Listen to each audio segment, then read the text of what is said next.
அந்தம் சிவனடியே அதை அறிந்தவர் புரிந்தவர் எவரில்லையே இந்த பிரம்மமுமே அவன் சூட்சமுமே பஞ்சாட்சரமே விதியது கூடியது உனக்கில்லையே நீ விளைந்திடு விளைந்திடு உனக்குள்ளையே உயிர் மூச்சினிலே ஓங்காரம் எனும் சிவமந்திரமே சிவரகசியமே சிவரகசியமே சிவரகசியமே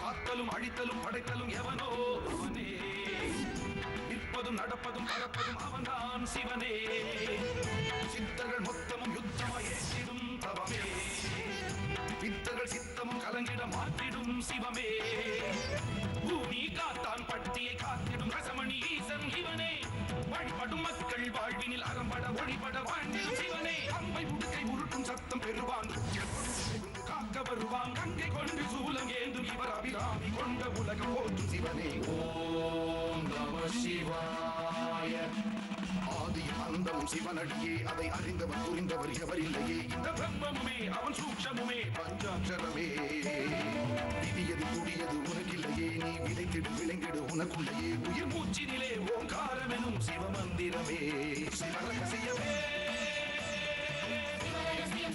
சிவரகசியமே சிவரகசியமே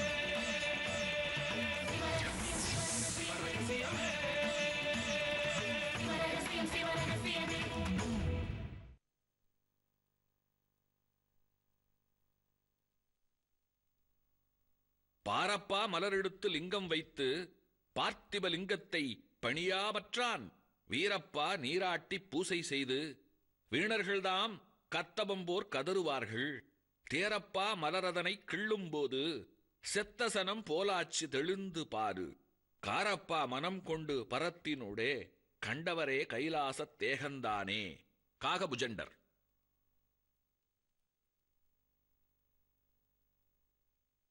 மறுபடியும் வேலை கேட்டு வந்த உன்னை சேர்த்துக்க மாட்டேன்னு சொன்னேன். ஆனா அழுது கெஞ்சின.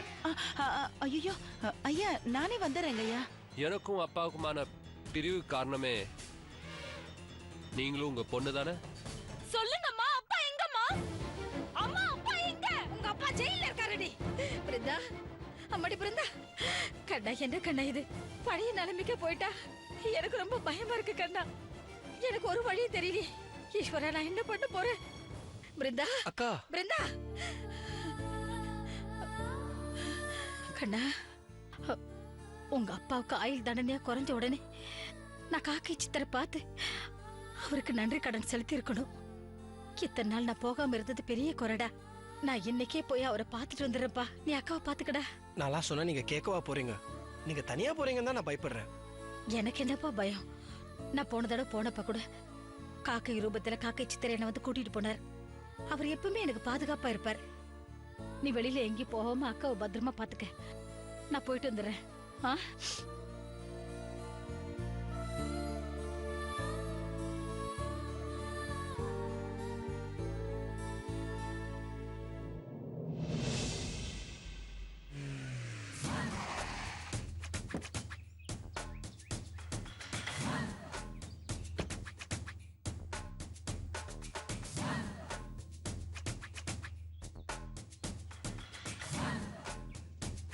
சாமி வாங்க. வைத்தியரே, சுகந்தனே இல்ல?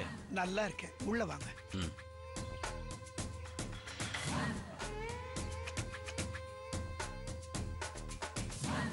உட்காருங்க. சீத்தேருங்க, குடிக்க மோர் எடுத்துட்டு வரேன்.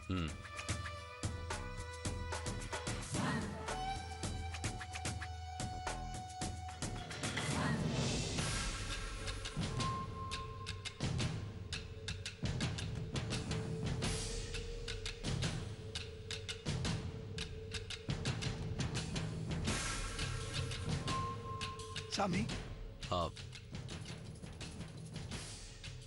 உங்க மக வீட்டுல இல்லையோ? மூலிகை பறிக்கிறதுக்காக தோப்புக்கு போயிருக்கா. ஓ,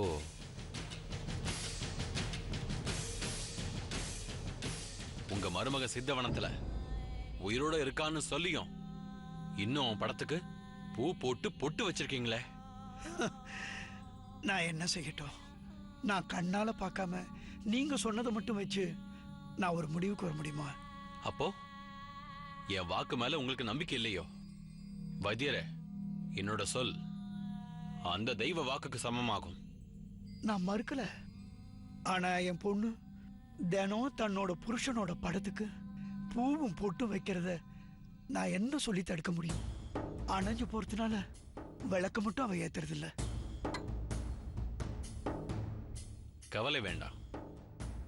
உங்க மருமக சித்தவனத்துல தான் இருக்கிறதா யக்ஷி பரஞ்சோம். நாளை மறுநாள் பிரதோஷம். நந்தினி பூஜையை தரிசிக்க சித்தர்கள் எல்லாரும் ஒரு இடத்துல கூடுவாங்க.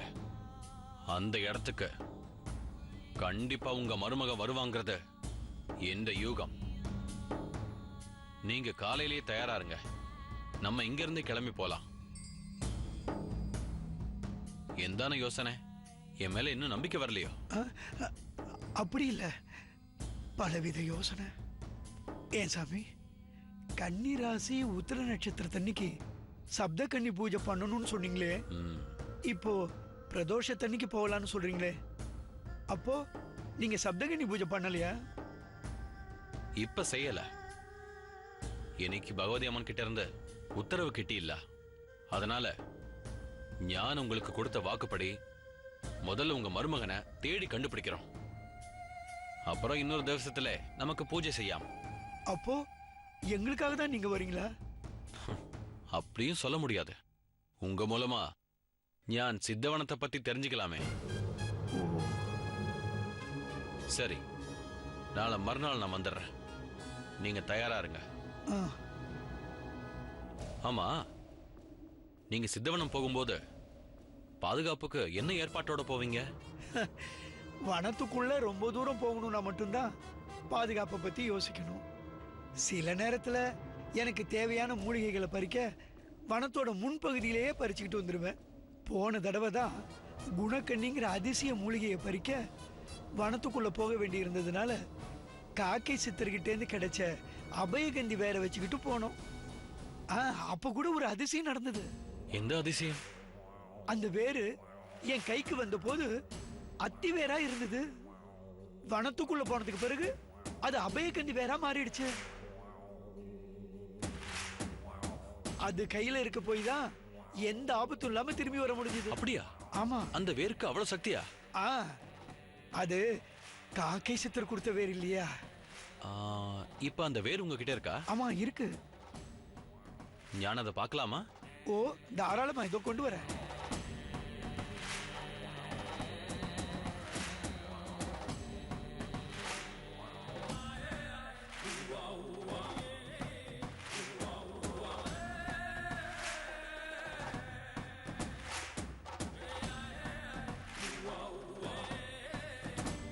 என்ன சாமி அப்படி பாக்குறீங்க? இந்த சின்ன வேருக்கு இவ்வளவு சக்தியான்னு யோசிக்கிறேன். இப்ப நாம போகும்போது இதையும் கொண்டு வருவீங்க தானே? நாம எவ்வளவு தூரம் வனத்துக்குள்ள போறோங்கிறத வச்சு இது வேணுமா இல்லையாங்கிறத முடிவு பண்ணிக்கலாம். இல்ல இல்ல இல்ல இல்ல, இத கொண்டு வாங்க. ஏன்னா உங்க மருமக வனத்துல எங்க இருக்கான்னு எப்படி சொல்ல முடியும்? அப்ப சரி, நான் எடுத்துக்கிறேன். சரி, நான் கிளம்புறேன். நாளை மறுநாள் காலை நாம சித்தவனம் போறோம். திரும்பி வரும்போது நீங்க உங்க மருமகனோட வருவீங்க.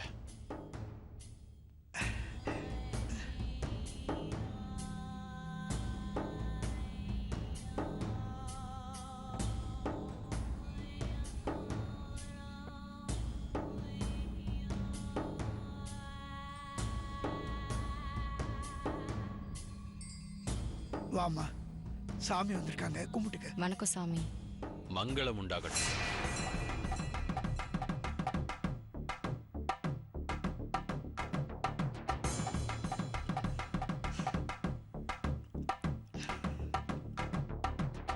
சரி, நான் போய் வரேன்.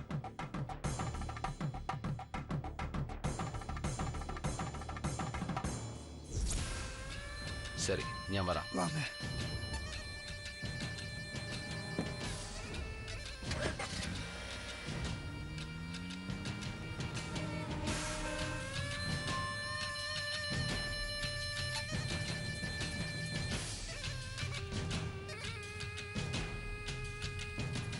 என்னம்மா இங்கேயே நின்னுட்ட? ஒரு விதவை பொண்ணுகிட்ட போய் மங்களம் உண்டாகட்டும்னு எந்த சாமியாராவது சொல்லுவாங்களாப்பா? இவர் ஏன்ப்பா அப்படி சொல்லிட்டு போகணும்? யாருக்குமா தெரியும்? சாமி முக்காலமும் அறிஞ்சவர்.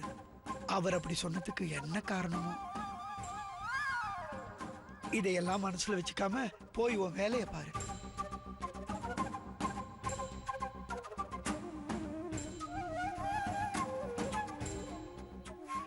முருகேசன் மட்டும் உயிரோடு இருந்து அவனும் என் கூட வந்துட்டான்னா இரண்டு போன உன்னோட வாழ்க்கையில வெளிச்சம் வந்துடுமா?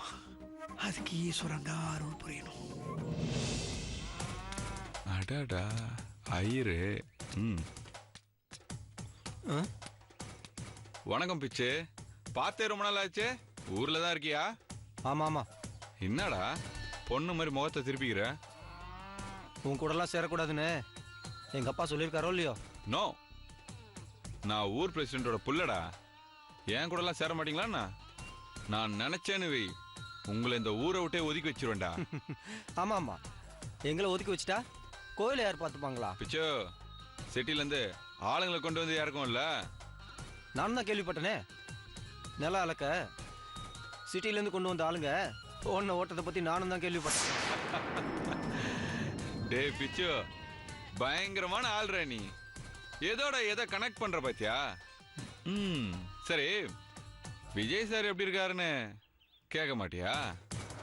எப்படி இருக்காரு? துரை, நீங்களா கேட்க மாட்டீங்களோ? நான் கேட்டதுக்கு அப்புறம் ஏதோ பரவாயில்லன்ற மாதிரி இப்ப எப்படி இருக்காருன்னு கேக்குறேன். இப்ப நீ சொல்ல போறியா இல்லையா? டேய், இது வார் மச்சான். சரி, அதுவும் வேணாமா மாப்பிள்ள? சரி, அதுவும் வேணாமா? டேரக்டா விஷயத்துக்கே வரேன். விஜய் சாரோட அப்பா நம்ம ஊருக்கு வந்தாரு. அது தெரியும். அப்புறம் என்னாச்சு? அதான்டா,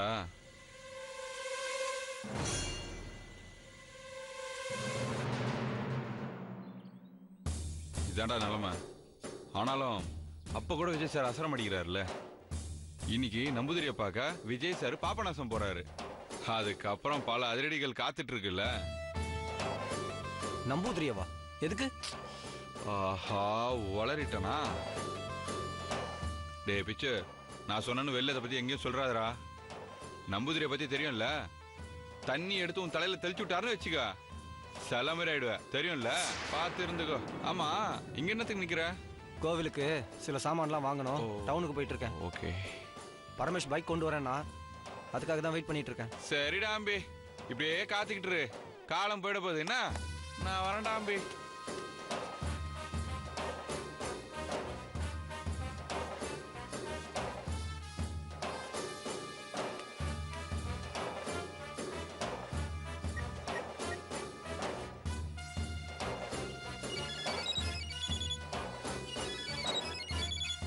சொல்லு ராணி, ஊருக்கு போயிட்டியா? வந்துட்டேன். விக்ரம் சார் வீட்டுக்கு போற வழியில விஜய் பத்தின ஒரு தகவல் கிடைச்சிருக்கு. அதான் உங்ககிட்ட சொல்லலாமேன்னு. என்ன தகவல்? விஜய் இங்க ஒரு பெரிய சிக்கல்ல இருக்காரு. அவரோட அப்பாவுக்கு இங்க எந்த காரியமும் நடக்கலன்னு உடனே சாமி குத்தம் ஆயிடுமோன்னு கவலை வந்துருச்சு போல இருக்கு. நீ ஃபேக்டரி ஒன்னும் ஆரம்பிக்க வேணாம், ஊருக்கு கிளம்பி வான்னு சொல்லிட்டாரு போல இருக்கு. ஆனா இவர் அதை ஏத்துக்க முடியாதுன்னு ஒரேடியா பிடிவாதமா சொன்னதும், நீ என் மகனே இல்ல, என் சொத்துல நயா பைசா கூட உனக்கு கிடையாதுன்னு சொல்லி கோச்சுக்கிட்டு போயிட்டாராம். ஆனா இப்பவும் விஜய் பிடிவாதமா இங்கேயே தான் இருக்காரு. இந்த ஊருக்கு நம்பூதிரின்னு ஒருத்தர் வந்துட்டு போயிட்டு இருக்காரு. இன்னைக்கு கூட அவரை பார்க்க தான் போறாங்களா. சரி, அதான் நான் கேள்விப்பட்ட விஷயத்த உங்ககிட்ட சொல்லலான்னு கால் பண்ணேன். கிரேட் மேன் இல்ல, கஷ்டத்தில் இருக்கவருக்கு நம்ம ஹெல்ப் பண்ணா நாளைக்கு பெரிய அளவில் நமக்கு உதவியா இருக்கும். சரி, நான் காளிதாஸ் அங்க அனுப்புறேன். விஜய் இருக்கிற இடத்த காளிதாஸ் காட்டு. விஜய் மீட் பண்ணி பேசிட்டோம். அப்புறம் பிருந்தா, 2 பேருமா சேர்ந்த கதையை முடிச்சிருங்க. சரியா? Okay sir. மோஸ்ட் ப்ராபப்லி காளி நாளைக்கு அங்க வந்துருவாரு. என்ன கூல் பண்ற மாதிரி தகவலை சீக்கிரம் சொல்லுங்க. கண்டிப்பா சார். ஆனா ஒரு டவுட் சார். என்ன? இல்ல, பிருந்தாவன் அடையாளம் காட்டி காளி அவளை கொலை பண்ணிட்டு போயிட்டா எனக்கு நீங்க தரதா சொன்ன பணம் அவனுக்கு தானே கொடுப்பீங்க? அதுல என்ன சந்தேகம்? உனக்கு பல தடவை சான்ஸ் கொடுத்து பார்த்துட்டேன், நீ யூட்டிலைஸ் பண்ணிக்கல. அப்போ வேலை யார் முடிக்கிறாங்களோ அவங்களுக்கு தான் எல்லா கிரெடிட்டும் போய் சேரணும். அப்போ காலிக்கு தான் அந்த பணத்தை கொடுக்க வேண்டியிருக்கும். நீ செஞ்ச உதவிக்கு என்ன வரணுமோ அது உனக்கு வந்து சேரும். ஸோ காலி நீ சரியா கைட் பண்ண, ஓகேவா? ஓகே சார், வச்சிடுறேன்.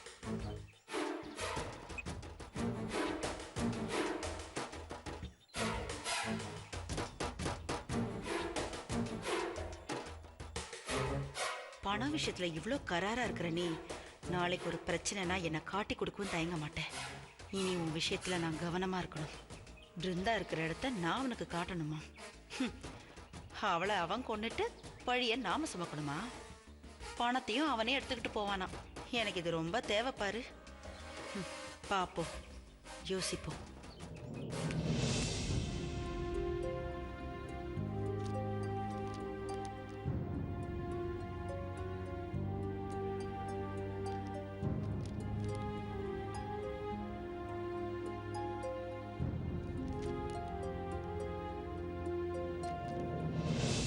ரொம்ப நேரம் ஆயிடுச்சு. விக்ரமையா வேற பசியோட இருப்பாரு.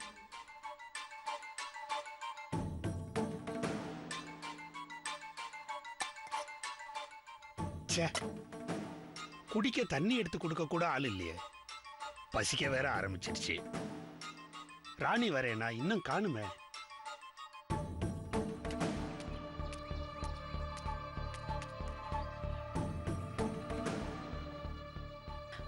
அப்பா, மறுபடியும் சித்தர் சாமி வந்துட போறாரு.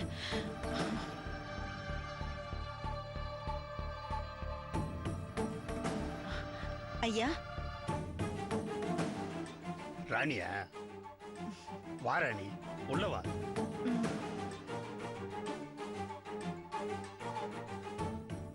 என்ன நீ சமைச்சு வைக்கிறேன்னு சொன்ன? நான் டவுனுக்கு போயிட்டு பசியோட வந்து பாக்குறேன்.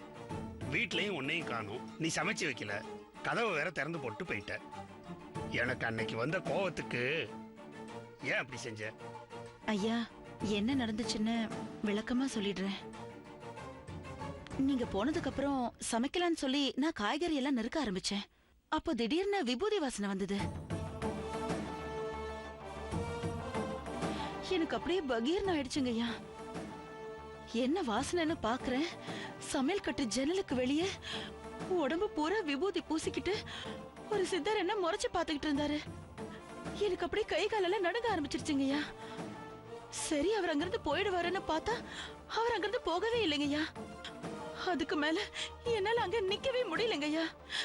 அதனாலதான் என் பையெல்லாம் எடுத்துக்கிட்டு ஒரே ஓட்டமா ஓடிட்டேன். நடுவுல எங்கேயுமே நிக்கலங்கய்யா. பஸ்ஸ புடிச்சு நேரா வீட்டுக்கு போய் தான் நான் மூச்சை விட்டேன். அவர் பார்த்த அந்த பார்வைய இப்ப நினைச்சாலும் என் கொலையே நடுங்குதுயா. அப்புறம் பயத்துல எனக்கு குளிர் ஜுரமே வந்துருச்சுங்கய்யா. நேத்துதான்யா கொஞ்சம் பரவாயில்லாம இருந்தது. அந்த நேரம் பார்த்துதான் நீங்களும் ஃபோன் பண்ணீங்க. ஏயா, சித்தர் இங்க அடிக்கடி வந்திருக்காரா? இல்ல அன்னைக்குதான் வந்து ஏன் பார்வைக்கு மட்டும் தெரிஞ்சாரா? என்ன மாதிரி ஒரு சாதாரண பொண்ணுக்கு தரிசனம் தந்திருக்காருன்னா நான் ரொம்ப புண்ணியம் பண்ணிருக்கேன் இல்லையா? சும்மா எதுக்கு அவர் வரப்போறாரு? நீ ஏதாவது தப்பு செய்ய நினைச்சிருக்கலாம், அதை தடுக்க அவர் வந்திருக்கலாம். ஐயோ, நான் என்னங்க தப்பு பண்ண போறேன்? அதுவும் இந்த வீட்டுல. எனக்கு வேலை கொடுத்த புண்ணியவானோட வீடுயா இது. ஐயா, நான் போய் சமைக்கட்டுமாங்கய்யா? சரி, போய் சமையல கவனி. நான் வேணா உடனே உங்களுக்கு டீ காஃபி ஏதாவது போட்டு தரட்டுங்களா? எனக்கு பசிக்குது, முதல்ல டிஃபன் செய். சரிங்கய்யா, இதோ இப்ப செஞ்சிடறேன்.